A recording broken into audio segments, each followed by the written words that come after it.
Hey guys, it's Phil Cartledge, and you're tuned in to the Dynasty Hotseat.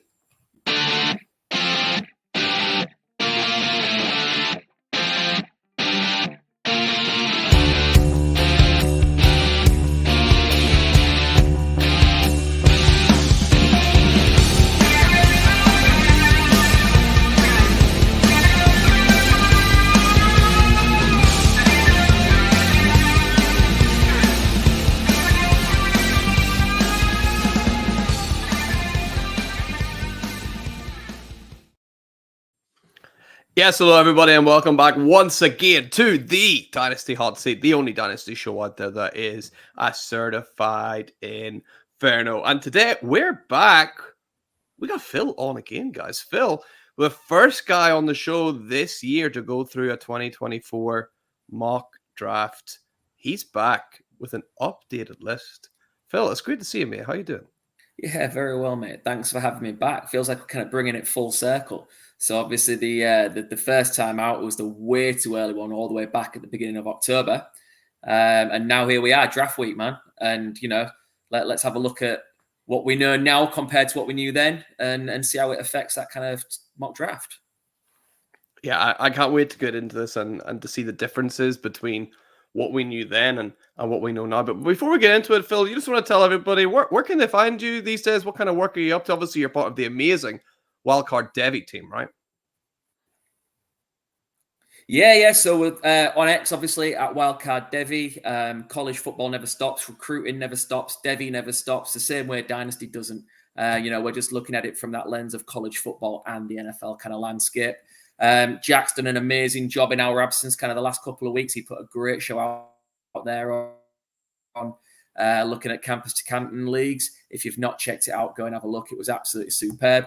And then obviously I had a spare Saturday, and the devil makes light work for idle thumbs, and I just had this idea of I wanted to read a book, and I looked at my bookshelf, and all my kind of American football books were read, and I was like, hey, I don't want to be spending 15, 20 quid on buying a new book. And with that, I had this idea of right, what can we do? How could I swap books with other people out there that have probably got a bookcase full of American football literature? And that was it. Like all of a sudden, Read Options UK came up, and before we know it, it's snowballing out there on X, and we're facilitating swaps and trades for people just for the love of the game and for the love of a good book. I mean, also could not have picked a better name. Absolutely smashed it with the name Read Option. I think that's absolutely great. I love the idea of it.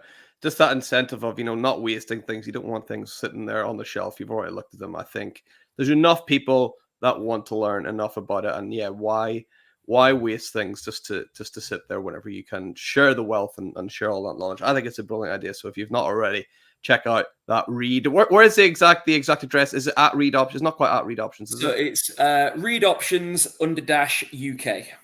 Read Options _UK. Make sure you go check that out, everybody. And we're going to get into this draft in just a second.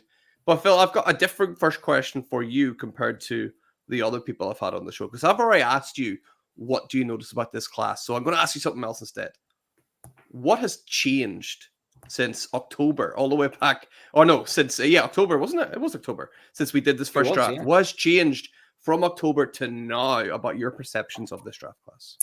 Yeah, it's interesting. Some of the things that have stayed the same. First of all, I told you at the time, it gave me a little bit of a worry in my gut picking running backs in the first round. At the time, we were a long way off, and I slipped a couple of names in there because inevitably there will be people in your drafts that still need a running back, and they don't look at value; they look at what they need positionally. Yeah. So it was worth introducing you to a couple of those running backs. And I think that's very much still the case. The running backs are not a bad bunch. I don't buy this that it's a down year. I just think that what it's missing is that top end superstar, like we've been graced with in the last couple of years. I think there's a lot of guys who will make contributions, but perhaps just not at that elite level top end, like we've kind of been spoiled with this last couple of seasons. We know it's deep for wide receivers, but the biggest change for me was just what we know now. And guys, the ever shifting college world of nil, and people deciding to go back to college and the transfer portal. There's several names you'll see that we had in that October mock that have decided to go back to school, and for that reason, either boost their stock or injuries maybe stop them having the season they wanted to have, and they weren't going to get the draft capital they perhaps expected or wanted. So we pivot. Other people have taken a bump as a result. Obviously, there's guys that missed the cut first time completely, who are in there now, and so man, it's interesting times. Yeah, let's roll right into it. And Phil, very helpfully, has made a couple of slides for us actually, and look at that, some free advertising for the Fantasy Wildcard Devi show as well. You're welcome, guys, sitting up there as well for you. So, Phil, let's talk through this. As I mentioned, 23rd of October 2023, we did this. We're now in April 2024. So you kicked things off, unsurprisingly, in the Superflex mock with Caleb Williams. You're sticking with Caleb Williams. I mean, none of the rumblings about how crazy his dad is or anything, none of that gets, Not for me. Absolutely no change there. No change needed. I wrote a piece a short while ago on for Substack for the guys over at Brick Towers, and I said, look, just cut through the noise, cut through silly season, and just focus on the prospect himself. Look at his tape, look at what he's put out there, and there's no doubt about it for me. The guy has the potential to go straight in. I mean, he's already been in startup drafts. He's looking like a top 10 dynasty QB already, and he's not even stepped foot on the field. I've got no doubt that in the right system, looking like Chicago, they've surrounded him with weapons and targets. I think he's just going to be absolutely fine. He's walking into a great situation, and isn't it just frightening to think, like, had somebody had the forethought to do this for Justin Fields 4 years ago, they might not be in this situation now. Yeah, I mean, it shows you how much they really believed in Justin Fields. I think whenever they're actually putting all the chips in and going for it, you get people in like Keenan Allen to go along with the all, and DeAndre Swift as well. I think they're brought in too. So he's got a ton of weapons, and DJ Moore coming off a great season. Cole Kmet, a sneaky good player as well. Caleb Williams, if he doesn't succeed right away, I don't think you can really blame the Bears for lack of trying here, because they've really surrounded him with a lot of great talent. So I'm right with you there with Caleb at 1-1, and right after it, hey, look, no change here either. It is super flex. You did mention back in October, you mentioned how some people might have an issue with Marvin Harrison Jr. in super flex because he's not a quarterback, but I don't think anyone's mad at taking Marvin Harrison Jr. at 2, even now. No, absolutely not. And the positional value of the quarterback in Superflex is massive, and that might be the only thing that changes this. But you just can't ignore the potential unicorn in the room. If he's got all the makings of a genuine superstar, and at that point, you're the 102 for a reason. Yeah, your team probably needs a lot of work. Who says it has to be quarterback first? Why can't you get this guy and lock him in for the next 10 years plus? And then build from there. Do you see any team going crazy in the draft and really aggressively trying to go up and get him, or do you think he's fairly certainly going to the Cardinals?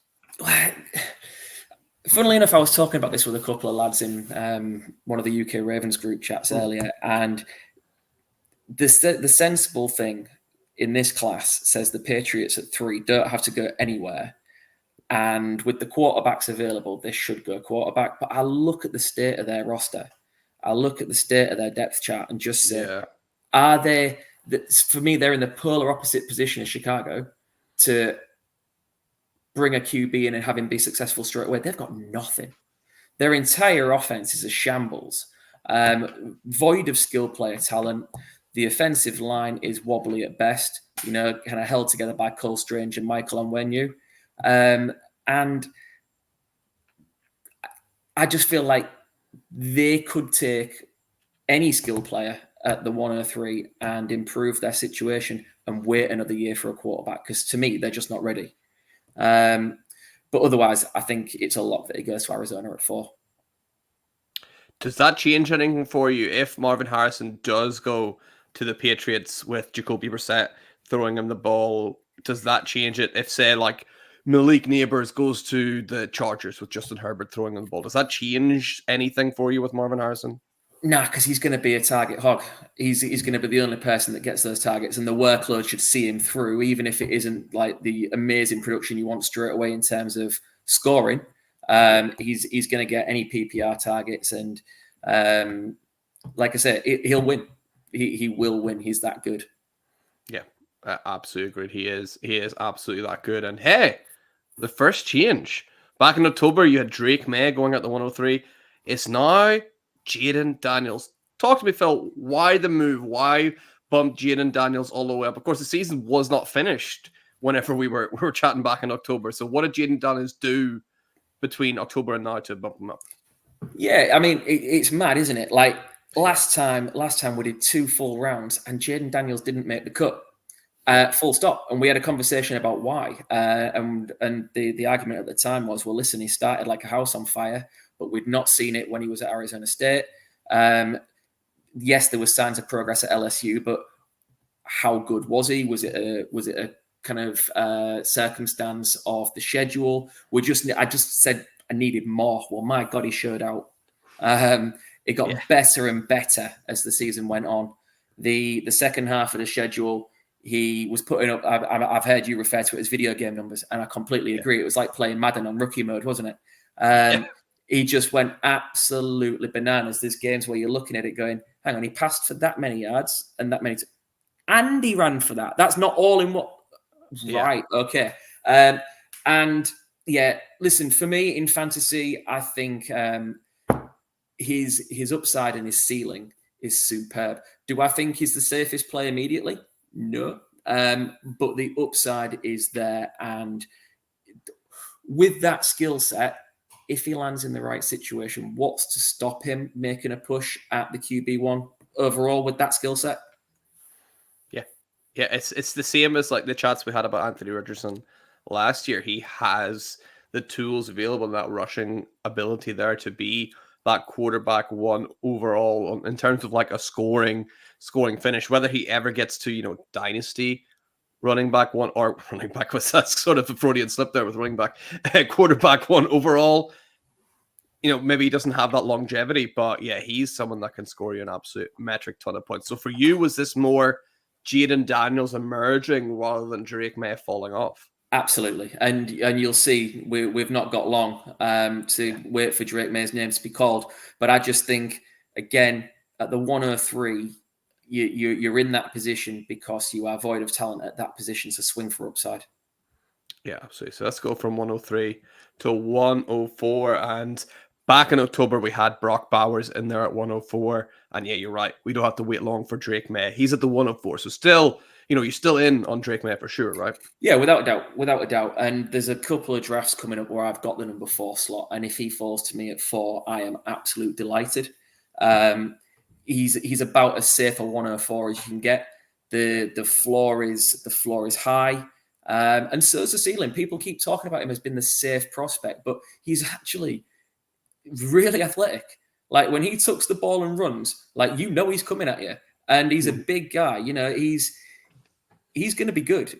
I've got absolutely no doubt about it. He just seems to, because of the huge kind of surge in Jaden Daniels' performance, all the conversations about Caleb Williams, he just kind of seems like the forgotten guy. It's just not trendy to like Drake May at the moment, but I'm cool with not being trendy.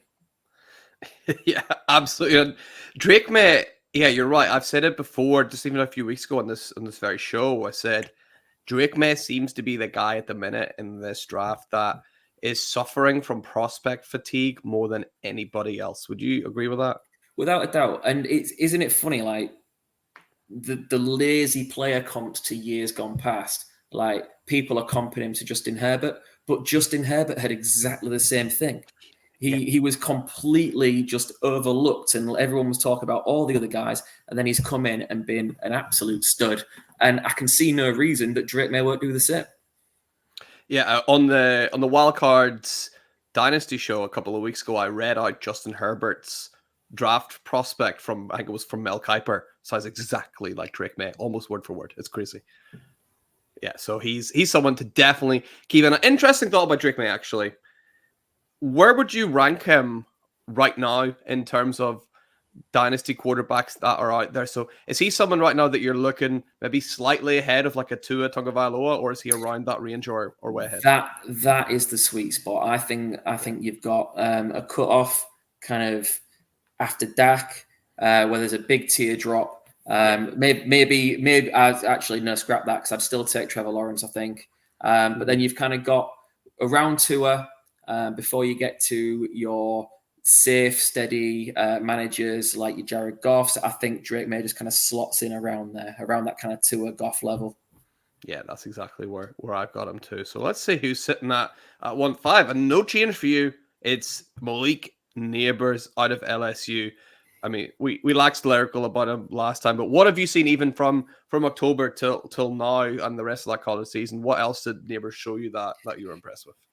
I think just consistency, the ability to strike from anywhere. You know, he's fast. I mean, let's be honest, he'd be the wide receiver one in most classes, hands down.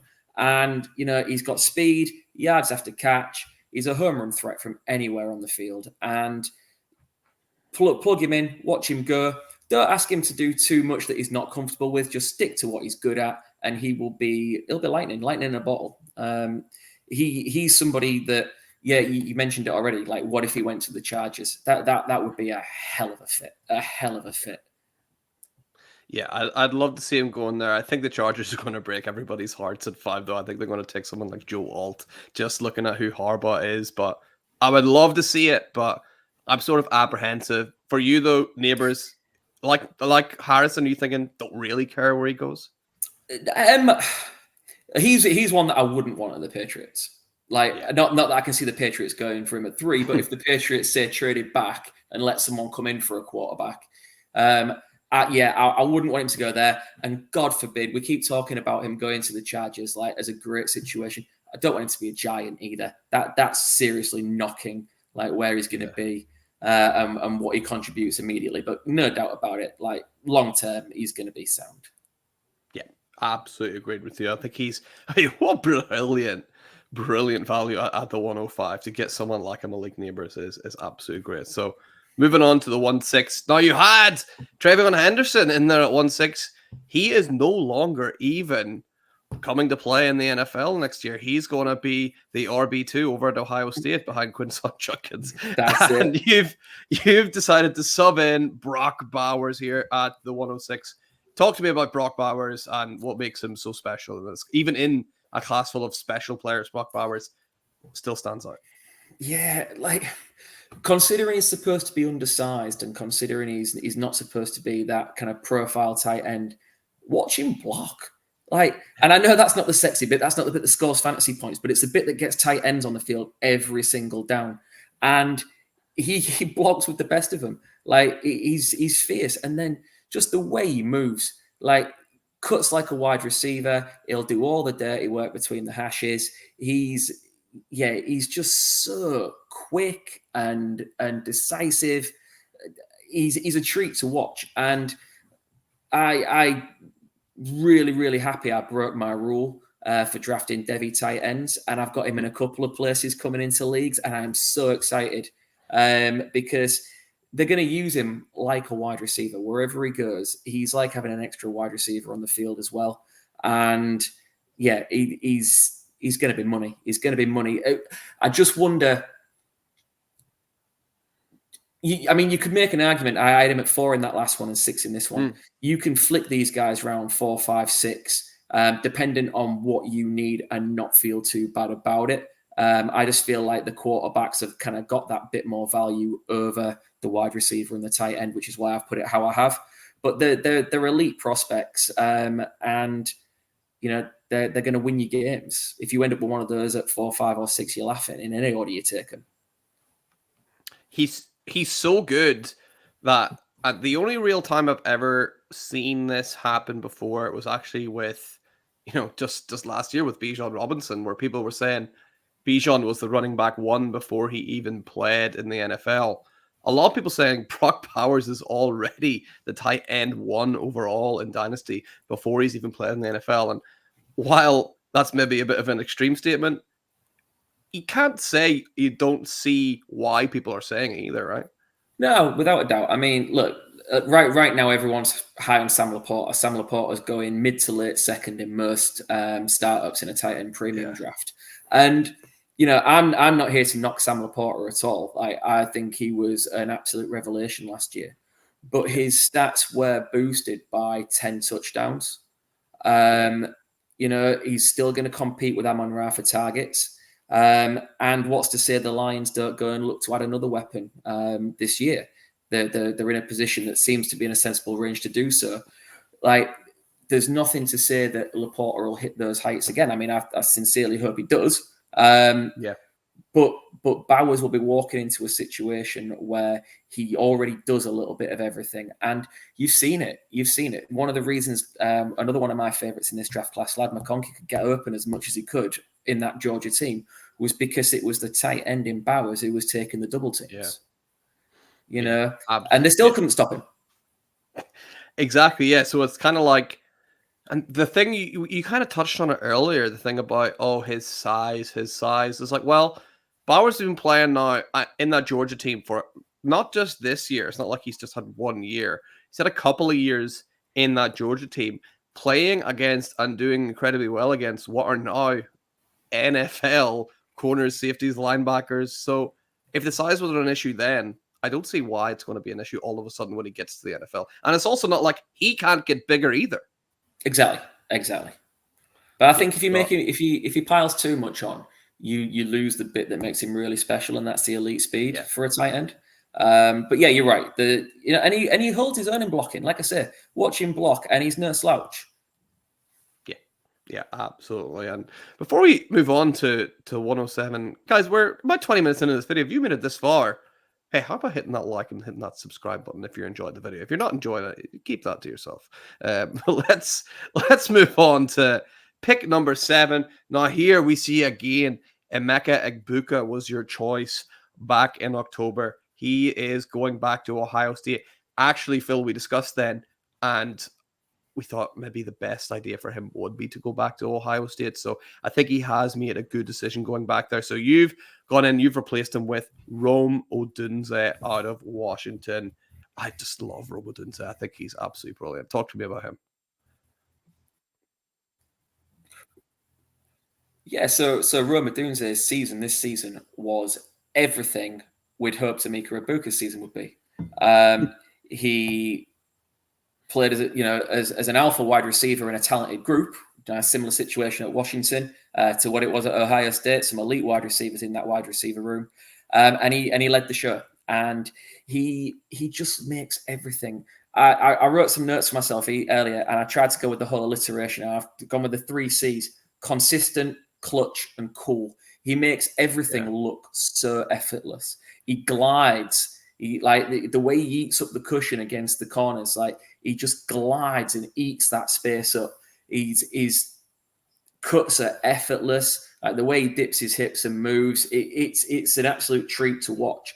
And again, somebody's going to get an absolute steal getting him here in their drafts. It's a lovely, lovely spot to have, because I think the other names that we've already gone through, like that kind of first 7, even first 8 now in a moment, are kind of almost set in stone. It's just what order you want them. And I think Odunze is the one that's going to get shifted to the bottom of the pile. And you watch the tape sometimes, and why is he the one that's been shifted to the bottom? I don't think it's a push or an outlandish statement to say he's closer to Neighbors than Neighbors is to Harrison. For me, I like him that much. Yeah, for me, I've got Marvin Harrison in like a tier on his own for these wide receivers. I think I maybe just have Neighbors in like it's his own tier as well, and then Odunze in his own tier as well. But you're right. I think there's the sort of distinctive layers between those guys. I just love about Odunze. He kind of gets pigeonholed as maybe like a big guy whenever you watch him play, but actually really smooth at running his routes. I just loved how he was able to get open in the end zone as well. I thought that was just an incredible talent of his. So hopefully that'll translate over to the NFL. And he's another guy. I mean, Patriots, obviously, I'd be shocked if he ended up at the Patriots at that high, but yeah, he's not someone I'm worried about where he lands. I think he's going to do just fine. I wouldn't even be shocked, Phil, if in the NFL draft he ends up going ahead of Malik Neighbors. Very possible. I was going to say, what do you think to like the kind of internet sweeps in rumors at the moment of Caleb at 1 for the Bears and a Dunze at 9? Would that be? I mean, what a offensive force that would be. DJ Moore, and then you've got Roma Dunze, and then you've also brought in Keenan Allen as well. That would be. I mean, I've seen Roma Dunze compared to Keenan Allen before, even. Yeah, I think absolutely. having both of those guys in the field, that would be. I mean, then that would be so good that Caleb Williams' stock would rise even if he goes. That's how good he is. Caleb Williams' stock already really high. If Dunze goes and joins him, it would even bring his stock up. So I love that for the Bears. I don't know if I love that for Roma Dunze. I'm not going to lie, for his fantasy production. Like his target is not going to be huge there, but I still think I would take him around here anyway, just because Keenan Allen a little bit older, and I just trust Roma Dunze to get the job done eventually too. Yeah. So going from 1-7 into pick number 8. Back in October, you had Braylon Allen, who I'm still convinced looks like a Ninja Turtle, in at number 8. And now you've swapped him in for, just this guy that sort of like Jaden Daniels has just risen, like this meteoric rise. JJ McCarthy in at 1-8. Why do you think, not only since October, but really since the Combine, what has happened to JJ McCarthy, and why are people all of a sudden taking him in the first round? I think people have got to talk to him. I think that's his biggest selling point from what we read is what's between his ears. Like he's that kind of archetypal leader. People gravitate towards him. People are coming out of that Michigan locker room, and in all their interviews, like people are asking questions. Well, what was JJ McCarthy like? And they're saying he's the man. Like he's as good as advertised, and there is going to be that question, isn't there? Of course, there's going to be that question about the little production and the fact that when they had to, Michigan went on the running game rather than trusted his arm. Like there was the entire fourth quarter of one game where he didn't throw a pass, and it was really interesting. Like when you watch the All-22, like there are games where you just see him handing the ball off, like significant. I know he hands a mean ball off, like he does it as well as anybody. He's had a lot of practice, but the people that have played with him day in, day out and trained with him and scrimmaged with him have said, like, he can make the throws. We just didn't need him to. And at Michigan this year, it was all about us winning, not throwing games away. Now, that just says to me, like, the control of your personality to be able to kind of take that mantle, knowing that it could potentially affect your draft stock, and ride it through, never sulk, never whinge, and be that leader. No wonder people gravitate towards him.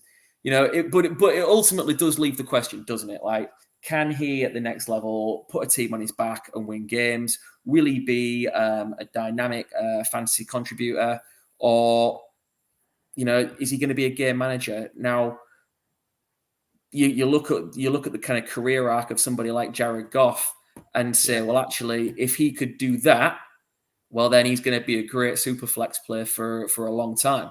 But you definitely wouldn't want him as that kind of top 12 quarterback. But in your super flex leagues, there's the have and the have-nots at quarterback in there. Like we all know that. And taking a punt here on a kid who's got the potential in the long term to be a top 24 QB and fill one of those super flex spots just means that somebody else hasn't got him, for one, and two, it gives you the opportunity to recycle and choose what you're going to do with the rest of the guys on your roster. And at this stage as well, if you're thinking, oh, I won't draft JJ McCarthy because he's not going to be a top 12 quarterback, you're picking up 1-8. I think to get someone that could be that sort of game manager, steady quarterback too, to get that person towards the back end of the first round in your rookie picks here, that's a slam dunk. Like, if you could have got Jared Goff at 1-8, you'd be delighted right now, right? Absolutely. And you don't want to be, if you're picking at 1-8, like you said, the likelihood is you're not in desperate need of a quarterback. You've got actually the luxury of taking a guy, which is brilliant, because I don't think he's going to be perfect straight away. I think there's going to be quite a steep learning curve for him. And it doesn't look the way that hype's built up that he's going to get the opportunity to sit behind someone. But I would perhaps, be drafting him, very comfortable in drafting him, if I know that I've got perhaps two older steady heads playing quarterback and super flex for me. Because if I was relying on him to contribute too much straight away, I could perceive a situation where I've actually got a top 4 pick next year potentially. But that doesn't mean I don't think he's going to be great in the long term. Minnesota Vikings, what do you think? I mean, it seems like a kind of foolproof scheme. They've got a great setup for somebody to walk into. Outside of the Chicago Bears, they must have the best setup for a quarterback to walk into. They've got the tackles in place. It means they can pay the other JJ. Obviously, they've got a great wide receiver too as well in Addison. They've got the tight end when Hawk's back fit. Everyone seems to be forgetting about him at the moment, ADP wise in startup drafts, but I'm not here to whinge about that one. He'd be walking into a great situation, and one where he could be successful without a doubt. I didn't even think about that JJ and JJ, right? That's easy. It writes itself, doesn't it? Absolutely. Yeah, definitely. So moving from 1-8 into 1-9, you had Bo Nix out of Oregon here at 1-9 in October. You switched it up a little bit. You've even switched positions. You've gone back to the LSU wide receiver well. You've gone to Brian Thomas Jr. or Thomas the Tank Engine, as how we call him. Yeah, listen, I'll be completely honest. I'm not Brian Thomas's biggest fan. I think I made that clear when we did the wide receiver review on the Dynasty show a few weeks back. I think I said he looks like Taz and plays like Jane. He does, however, have a malleable skill set, a skill set that can be developed. What he does right now, he does very, very well in running nines and kind of post routes and kind of blowing the doors off people with his speed. If you can let him do that early, you've got the time to work with him on the underneath stuff and the kind of short to intermediate game, because he's got the potential. It's just not been farmed out of him yet, because he's not had to do it until this year when he's burst out onto the scene at LSU. And I just think age, talent, potential. Again, if you're in the 109, you can afford to swing for upside. So why not take a kid that's absolutely full of it? Yeah, you're right. And that's what it's all about at 109. You're not going to get any bulletproof prospects. So, yeah, swing for the fences and a guy with the athletic upside of a Brian Thomas Jr. I think it's well worth that pick at 109. So I absolutely love that. And moving on to 110, we had another guy who has decided not to come out in Quinn Ewers. We'll see him next year around the top of the draft, probably. And you've gone for Trey Benson out of Florida State, the running back. Talk to me about Trey Benson and why. Is he your first running back off the board, Phil? He is. And I'm going to put a caveat on this. This is me putting my draft guru head on and saying that the Cowboys take him day 2. Because the Cowboys are in desperate need of a running back, and the running back in that system gets fed like a workhorse. And if Trey Benson ends up there, I think at the moment you're probably seeing him in most drafts around the 203 to 205 range. But if this is the play, because ultimately, like I said, they need a running back. They will take one, I'm sure, day 2. If this is the play, he will take an immediate skyrocket up the kind of draft boards because people know that he's going to get the rock and he's going to get it often. Do you do this to any, let's say you get like Blake Corum or you get any of these other guys end up going to the Cowboys, do they automatically become your running back one if the Cowboys take someone in that slot in the second round? Is that your running back one in this class? So we should never read too much into landing spot, but at the end of the day, when it can be a great separator when we acknowledge that all the guys are really closely graded this year. For example, if we take Bijan, Bijan's the RB1 in that class and in any class. It's not swapping because somebody else lands up in a better situation. We're not playing that game. But what we're doing is when we've got guys, separated by 0.1 of a point, or whatever kind of closeness it is on the scale that you use to kind of grade players and prospects, landing spot can be a differentiator. And for me, I think it gives an immediate boost to somebody in that room. And like I say again, if you're at the 1-10, you made the playoffs last year, you're a good team.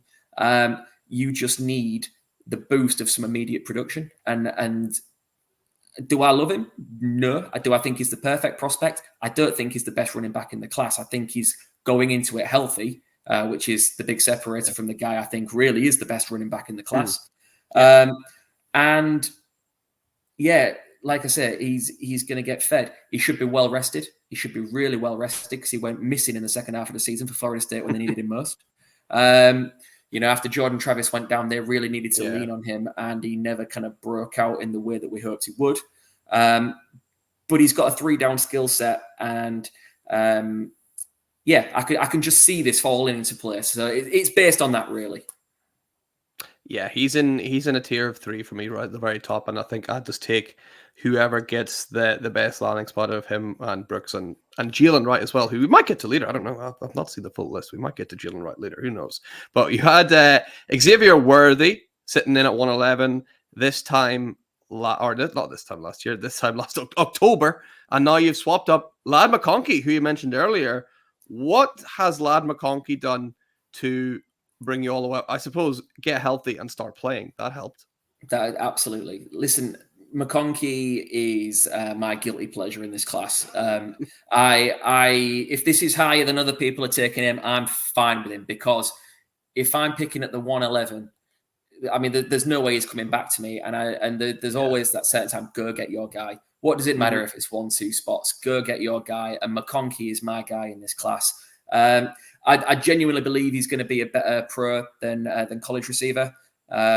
I think he's going to profile as a Z, which means there'll be somebody else taking that double coverage a lot of the time, which will allow him to do the kind of dirty work underneath.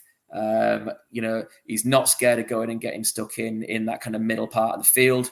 And he just does, again, he does everything so tidily. I'm a sucker for good route running. And he's there with the best of them. The way he moves, the way he cuts, it's just so fun to watch. So fun to watch. It just kills me that from an NFL draft perspective, he's not the kind of profile of player that the Baltimore Ravens need, because I'm going to have to watch him somewhere else and root for him somewhere else. Yeah, for me, he's the number one best route runner in this class.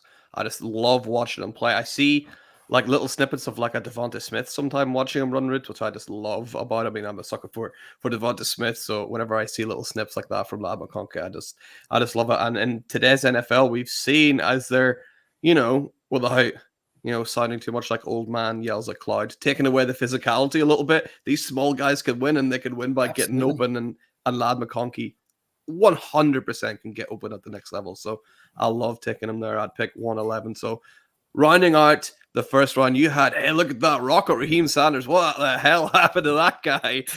He's at 112. And you've swapped in Xavier Worthy instead, who just blew everybody away at the combine. Yeah, so Raheem Sanders, first of all, did not have the year he was hoping to have. No. In fact, and I still think, in spite of that, he may have stood a better chance coming out in this class, because did he transfer somewhere weird? He has. He's gone from Arkansas to South Carolina, which seems like a real kind of sideways at best step for him. But he'll have an agent. He'll have people working with him that were giving him the feedback that last year hadn't gone the way he'd wanted, and he wasn't going to get perhaps the draft capital he wanted.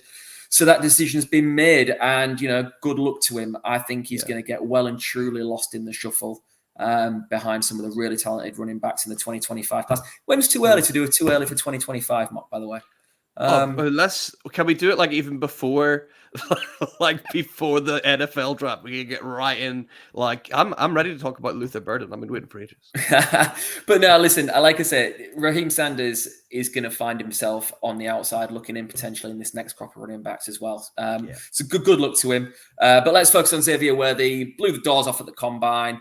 4.21. And every time I think to myself, well, could he just be John Ross? Could he just be a guy that runs really fast in his pants? I go and I watch the clip of that whip route he runs on a 4th down touchdown against Iowa State. I could just watch that on repeat again, and again from now until the end of time, because it was filthy. And it just shows like he can run routes as well. He's not just a one-trick pony. You know, he will get typecast. I think this is the right range for him because there are limitations to his game as well. But yeah, at the 112, again, why not? Swing for someone with an elite skill at something, hoping that the team he ends up with uses him well.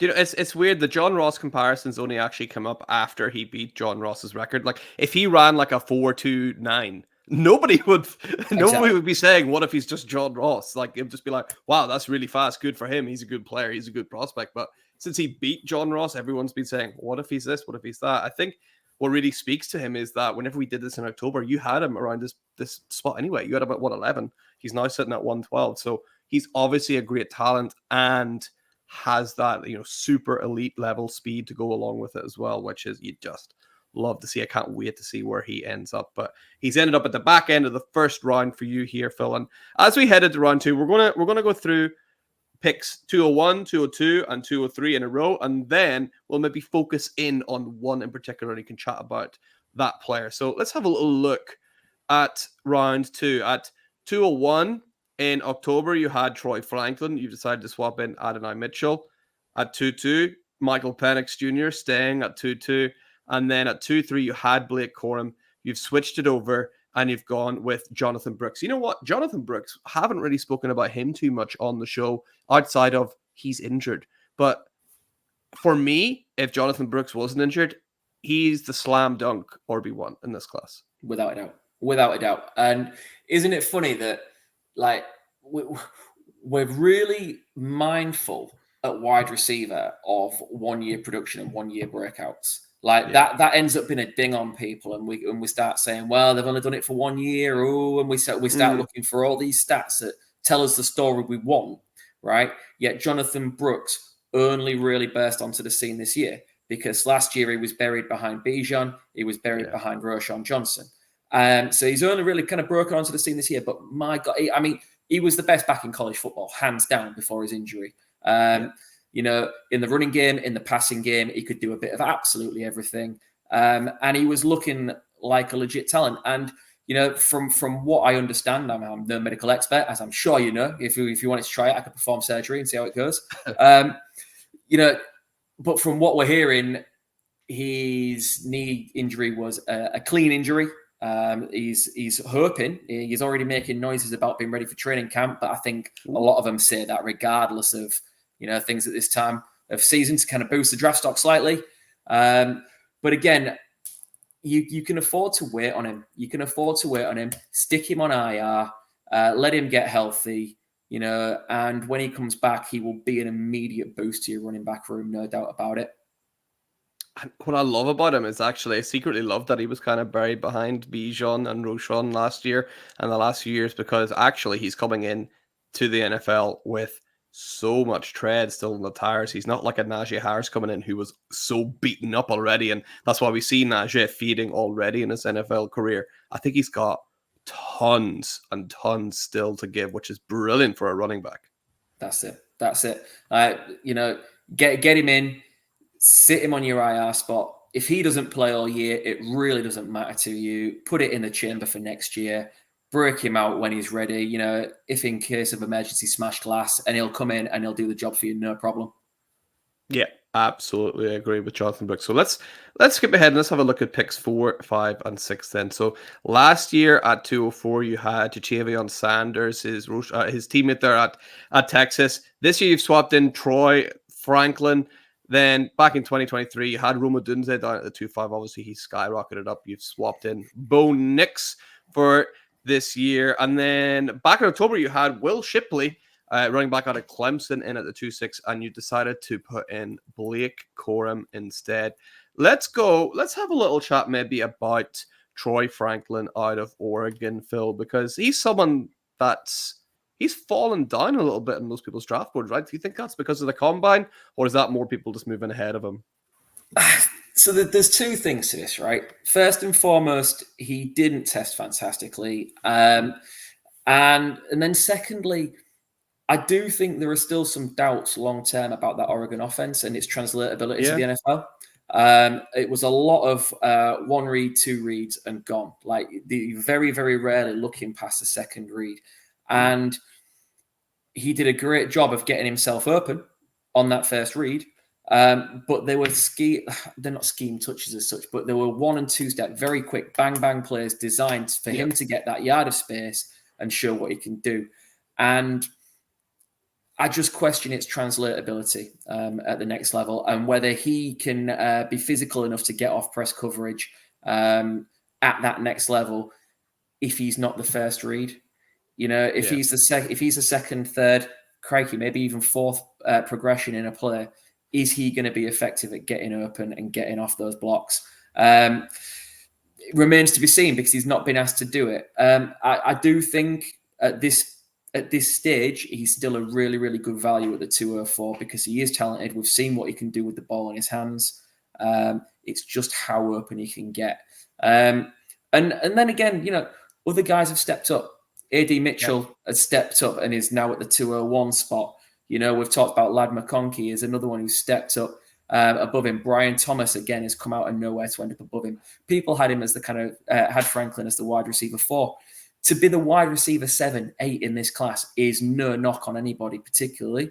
It just shows how stacked this class is. And at 204, someone's going to be really, really happy to get a guy they know that was a likely first rounder less than a year ago.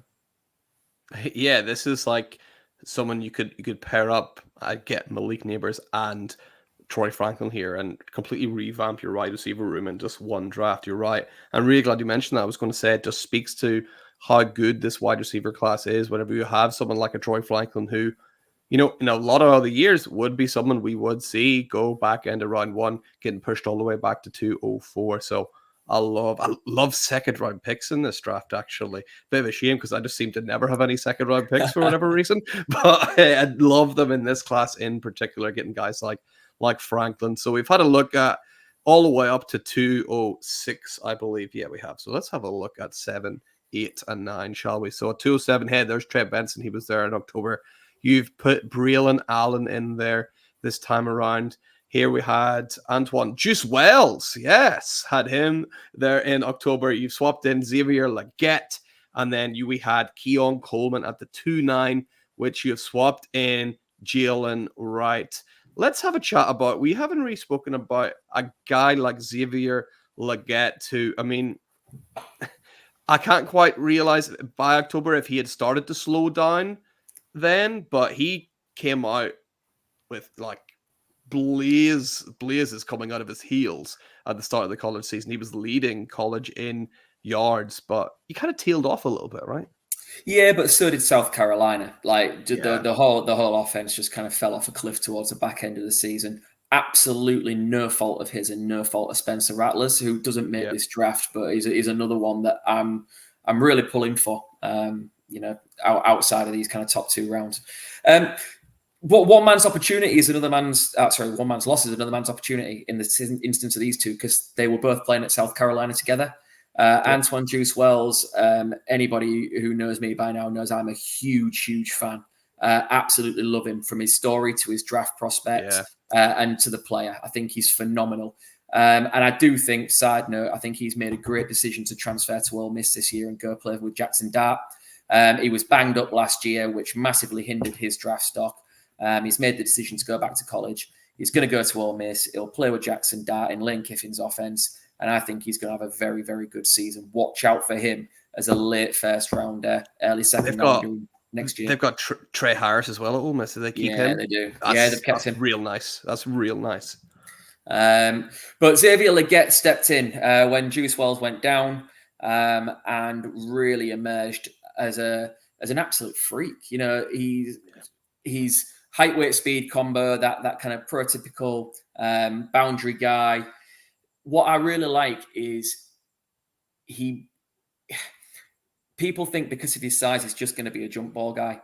But actually, when you watch him sink his hips in his roots and change direction, he's really, really fluid.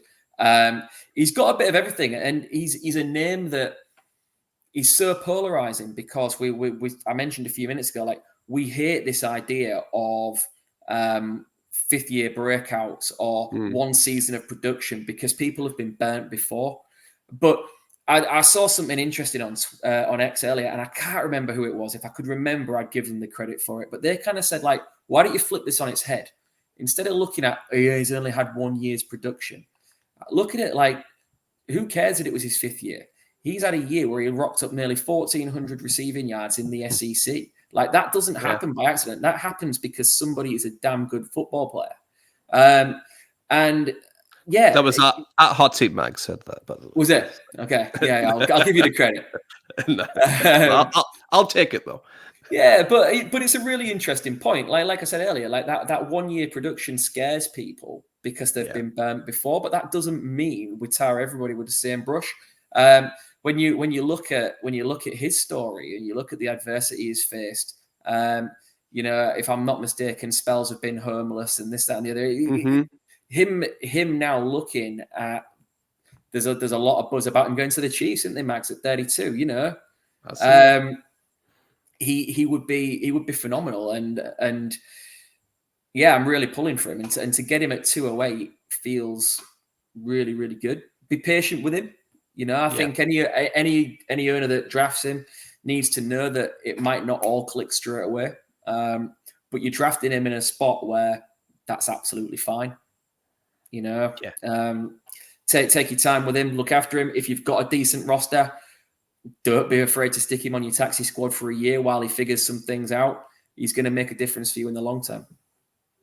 Yeah, I think you're right, just a perfect guy, just to have in that taxi squad and someone who can go halfway through the season. It's like, oh, I've got Leggett. Sweet, I can move him up. He might take a little while to get the wheels turning a bit, but yeah, I think Xavier Leggett's a real nice player who can do multiple things for your offense as well. He's not, you're right, not just a big jump guy. He's even shown a few times he can play like that big slot role as well, which is obviously great for Dynasty, getting all of those PPR points. So I can't wait to see where he ends up. So let's have a little look. We got three more people. We got at 210, 211, and 212. So we had Riley Leonard, whose mom texts him before every game, "You suck," to hype him up, which is absolutely brilliant. You had him in there. He's decided to transfer in. He's taken Hartman's place at Notre Dame. He has. You have swapped in Marshawn Lloyd at the 210 this time around. At 211, you had Blake Corman's teammate Donovan Edwards, who you've now swapped in Bucky Irving at the 211. And at 212, you had Johnny Wilson, the, for now, wide receiver who was coming out of Florida State. And you've decided to swap in, hey, Ricky Pearsall. Let's chat about Ricky Pearsall, Phil, because he's someone that I've seen quite a lot of hype start to build up online about. Why do you think people are starting to warm up to Ricky Pearsall, apart from that amazing catch he had this season? I mean, that is... He's done it more than just that one that went viral. Like, he seemed to have a catch like that most weeks. And, this is going to sound stupid. He's not going to be Odell Beckham, but he has the same kind of sticky hands that you can just rely on in any situation. He's not as quick as Beckham was in his prime or anything like that. So temper expectations there. But the sticky hands and the ability to be a quarterback safety blanket is going to make him really, really popular wherever he ends up. He's a name that's generating a lot of buzz because of how friendly he is in terms of what he can do for your quarterback and where he can win, and the fact that those hands are so reliable. And yeah, he was, I don't want to speak too out of turn because I've not really done a huge amount of study on him, but I believe it was Mertz at Florida. Did not look good to me. Nope. Did not look good to me at all. So he was dealing with not great quarterback play, in my opinion. Yeah, without a doubt. I mean, let's put it this way. Mertz is still at Florida and is going to lose his job to a talented freshman, talented incoming freshman. That doesn't happen as much as you'd think in college football. The guy who's got the job tends to age out and keep the job. unless there's someone outstanding beneath him. But Mertz has just shown that he wasn't getting it done. Yet Pearsall seemed to bail him out at least once or twice a game with a catch he had no business making. Working back to the ball as well. So when a player wasn't quite where it needed to be and went off timing, really, really good job of working back. And that, to me, screams, can the Ravens get him in the second round? He's generating enough buzz to make me think that I think the Ravens pick at 62. He'll likely be gone. We might have to trade up in the second or back in the first if we back out in the first if we want him. But the way Lamar Jackson plays on players that break down, scrambling and looking to keep, he doesn't just look to take off and run anymore. He's going to scramble, he's going to hold the ball, and he's going to wait for one of his receivers to break free. He's got that good relationship with Zay Flowers. Mark Andrews does it incredibly well. Rashad Bateman's probably the one that stands out like a sore thumb at the moment because he doesn't do that as well. Ricky Pearsall is another guy who will work back to the ball and work for you in those plays that break down. I'd love to see him in Baltimore. Yeah, I think that would be a real nice fit for him. And sort of mentioned Johnny Wilson there while he's on the screen. May as well talk about it. Do you think is he going to play tight end? Do you know what? This comes down to one thing. Like, I haven't got time to figure out what other people are going to do with him. Yeah. Like, he's too slow to be a wide receiver at the next level. He's just massive. Like, I mean, look at that catch radius in that shot. That catch radius is outstanding. But he's going to struggle to get open. He's going to struggle to separate. He might make the shift to tight end, but I don't know. Can he block? Can he block to the level that an NFL tight end would need to? Darren Waller did it. I mean, Darren Waller's a success story for that positional move. He started as at the Baltimore Ravens as a wide receiver, got cut loose, and then the Raiders turned him for that kind of shortish stint into one of the best tight ends in the game. Like that is the dream situation for Johnny Wilson. However, I am not drafting him to sit and wait and figure that out. Like, he can be somebody else's problem. Yeah, and actually, unlike Waller, actually Wilson is, and I use this term obviously sitting in my attic, not anywhere as close to this. But I think Johnny Wilson's a bad athlete. I would go that far to say that. Yeah, I think I'd go with you, and that's coming from me, who's still got my hamstring taped up from struggling to manage an amateur game of football. Yeah, oh yeah, absolutely. I'm right there with you with the amateur football. You need to be careful of those hammies for sure, Phil. So thank you so much for coming back onto the show, Phil, and reviewing some of those picks that you did back in October. But I can't let you go before chatting about everybody's favorite topic. Do you have any sleeper players that you never got to talk about, never got to mention, that are flying a little bit under the radar? Yeah, so I'm really interested to see what happens with Javon Baker. Yes. Again, you talk about route running and you talk about good hands. Like, he ticks a lot of boxes for the type of wide receiver I like. And at the moment, his range of outcomes seems to be everything from the second round down to the fifth. Just kind of chuck it up there and see where it lands. There's no real consensus. Some people are saying he's going to be a darling and go high. Other people are saying he's going to go low. The other one for me, and I've always get his name in the wrong order, Marcus Jackson-Rosen from Georgia. I really like him. He's going to be a day 3 guy, and he's the type of player, again, good profile to be a better, bigger-bodied pro than he perhaps was in the collegiate game, particularly in Georgia's offense, where Brock Bauer got the majority of the targets, and then McConkey tended to sweep up what was left. I think he's going to go on and be a good wide receiver at the next level. And I actually, if I'm in deep leagues where there's a 5th round of Devy picks, of rookie picks, I'll maybe take a flyer on him there. But I would also be looking at clearing the dead weight out of my taxi squad that's never going to be anything. Now I've still got Jalen Tolbert in far too many places. I'll be clearing him out, and if he goes undrafted, looking to put Jackson-Rosen in there. Yeah, absolutely. Is it Rosemary Jackson?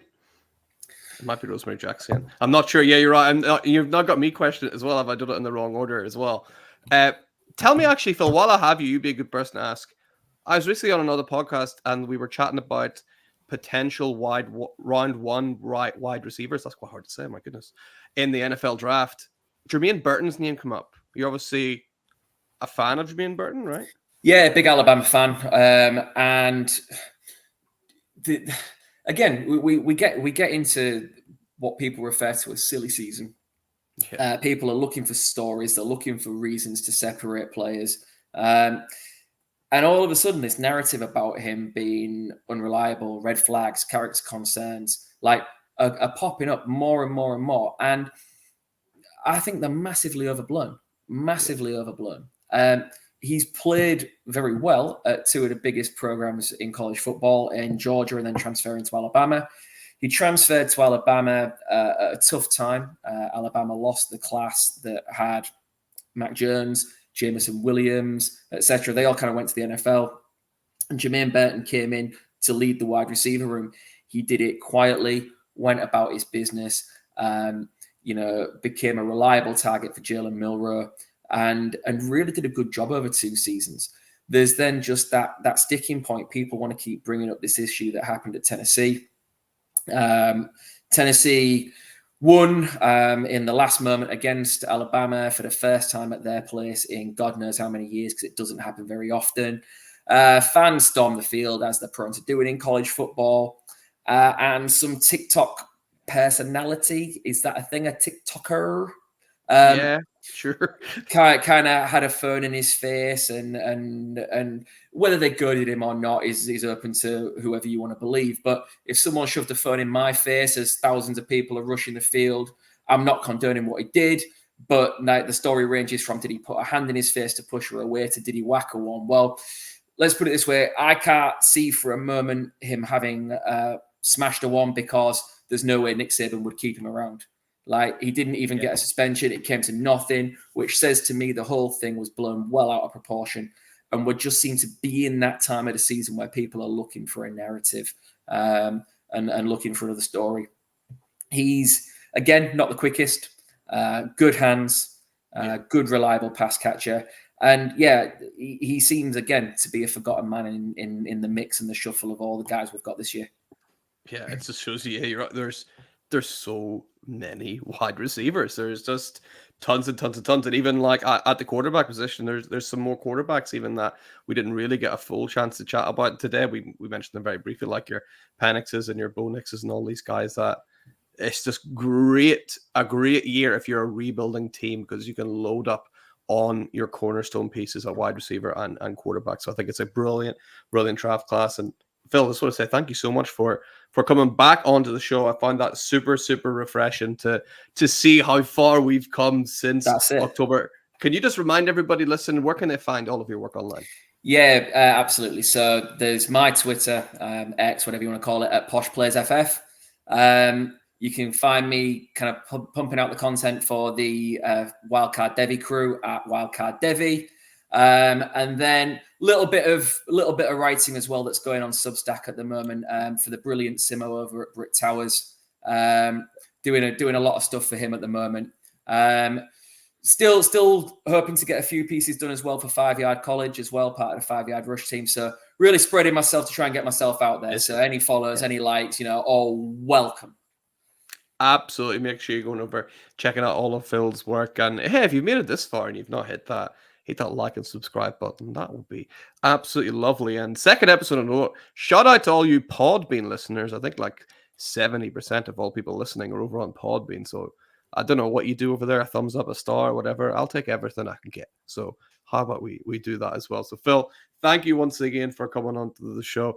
Thank you everybody for listening. Remember, for anything Dynasty you need to know, keep it locked right here on the Certified Inferno. We'll see you next time.